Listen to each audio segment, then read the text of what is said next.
3 people are dead after an Amtrak train derailed in Washington state. The train was making the inaugural run of a new express line between Seattle and Portland, Oregon. 13 of its 14 cars left the tracks. Some careened off an overpass and onto busy Interstate 5. No one in the vehicles was killed. Republicans in the House are expected to pass the GOP plan to overhaul the nation's tax code today before it heads to the Senate. The bill's final passage would give President Trump his first major legislative victory. CBS's Roxana Saberi has the latest from New York. Republican lawmakers cleared another obstacle Monday in their race to pass their tax plan after Senator Susan Collins of Maine announced her support for the bill. While it is by no means perfect, on balance, this reform bill will provide much-needed tax relief. Senator Mike Lee of Utah, another holdout, also declared his support. A new nonpartisan analysis predicts the bill would raise taxes for only 5% of taxpayers next year, but over half of Americans would pay more by 2027 if a future Congress lets the individual tax cuts expire. It's still the case that over time, the tax cuts will generally get smaller and smaller. The analysis found that by far, the biggest beneficiaries would be the wealthy, a point seized on by Democrats. This bill fails in its principal test of helping middle-income families, which it does not do. It's for corporations, big corporations, and high-income people. It is fiscally irresponsible to add to the debt.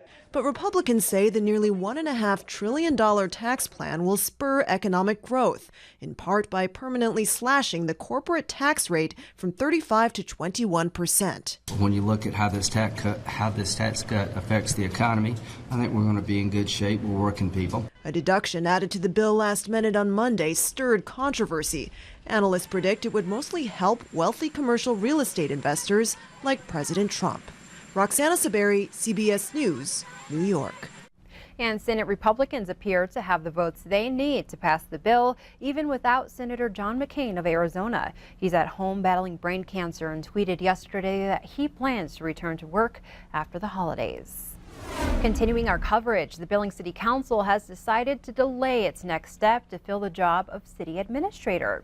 It also appears unlikely the council will reopen negotiations with its top choice. City Council tabled the issue until January 22nd to let both sides cool down and to get confirmation from Great Falls City Administrator Greg Doyon that he is no longer interested in the position. Doyon cited a lack of support and questioned the leadership of the negotiation process. Mayor Tom Hanel and others slammed what they called the poisoning of the well between the city and Doyon.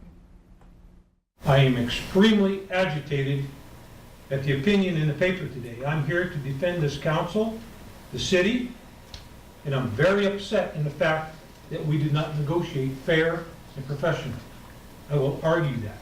The critics involved in this have damaged the community of Billings. People that have not understood, listened to what was being discussed, did not have all information. Now, we likely will begin the process over. And the new council will likely re-advertise the position. During outgoing Mayor Tom Hanel's final city council meeting last night, he thanked the city for its work and its citizens during his 8-year tenure. But reaction to the city administrator issue somewhat soured the final moments. As a public servant, I have no regrets and far from finished. This evening, it saddens me as I am departing you with a huge hole in my heart, filled with hurt. And may I remind you of this, and this is for everyone.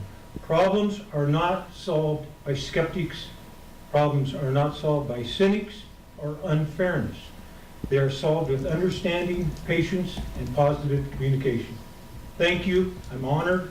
I will never forget this evening, and I will never forget the city of Billings as long as I live. Mayor-elect Bill Cole, along with Denise Joy, Frank Ewald, and Penny Ronning, will be sworn in during the first week of January. Turning to Crime Watch, a shooting is under investigation in Billings after a man was discovered with a bullet wound to his leg. The shooting was reported shortly after 5:30 Monday night in the north end of the Home Depot parking lot on King Avenue West. A 35-year-old man was shot in the upper leg and transported to a local hospital. A sergeant at the scene said the wound did not appear to be life-threatening. A suspect is not in custody, and we're told the victim is not cooperating with police. The man who allegedly stole an ATM from a Billings hotel is behind bars and now faces theft charges. Surveillance video shows 26-year-old Anthony Felton dragging an ATM from the La Quinta Inn on South Frontage Road on December 9th. Court documents state Felton spent 4 hours before eventually freeing the machine from the bolts. The ATM held $1,360 in cash when it was stolen. A Billings police officer identified Felton in the video, and his previous mugshot also matched the footage. Billings detectives say once arrested, Felton admitted to the crime. A new program that promises to expand access to Montana's public lands kicked off in Helena. The Montana Public Land Access Network, also known as MTM, will collect donations that will then be offered as grants to private landowners who open access to public land through their own property. State Representative Alan Doan of Bloomfield sponsored a bill this year to create the program. The Rocky Mountain Elk Foundation made the first donation, presenting a check for $25,000. Governor Bullock says Montana has nearly 2 million acres of public lands that are currently inaccessible for recreation. This network will allow Montanans, each and every one of us, to help further chip away at those 2 million acres and unlock more areas of public lands for all of us to enjoy. Anyone who wants to contribute to MTM can make a donation through the State Department of Natural Resources and Conservation. The first grants through the program are expected in mid-2018.